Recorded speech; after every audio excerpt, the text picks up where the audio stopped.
Thomas the tank engine had been working in the coal yards all day. The little blue engine was covered in coal dust. "We can't clean you up tonight, Thomas," said his driver. "There's a problem with the hose pipe." "Bother," said Thomas. "A bath would make me feel much better. The others are sure to say I look silly."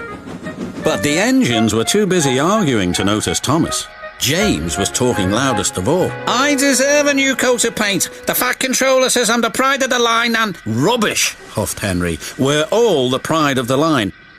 "It's been like this all day," confided Percy to Thomas. "James is getting a new coat of paint and won't stop boasting about it." "Why, James? I'm the one who needs a new coat. Look at me." "I'd rather not," retorted James. "You're not a pleasant sight and wouldn't understand the needs of a really important engine." Thomas was fuming. Next morning, as James was being repainted, Henry had an accident.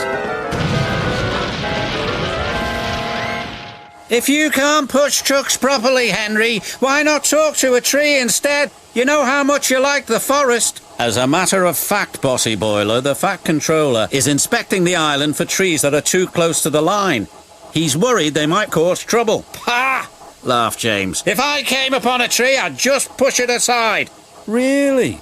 replied Henry. Soon James was showing off his paintwork. "Make way for an important engine." "You wouldn't feel important if one of these trees crashed on you. You'd feel hurt," reproached Percy. "Rubbish! It wouldn't dare." "You should be careful, James. Trees can be just as powerful as engines," advised Terence. "Pah!" snorted James. "Now excuse me, the Fat Controller needs me to pull the express." And he huffed away. But James was wrong. "You must go to the yards and collect an important goods train, James. It's heavy, so be careful," said the Fat Controller.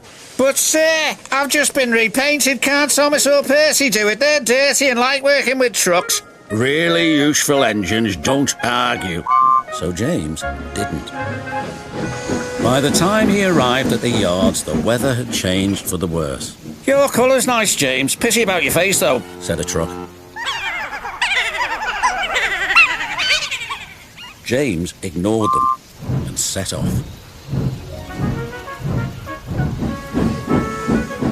Soon they came to a hill, and his driver knew that they were in for a difficult time. An old tree close to the track was being blown by the strong winds, and rain had weakened the slope. All of a sudden the tree moved.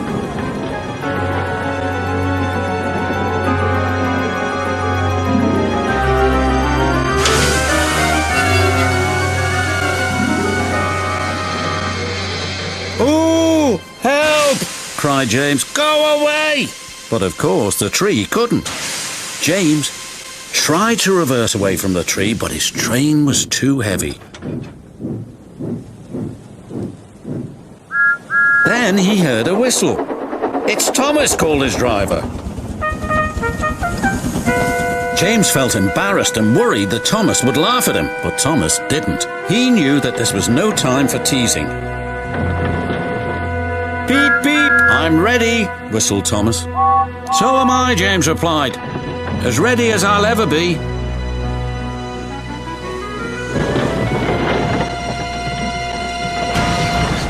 They were just in time.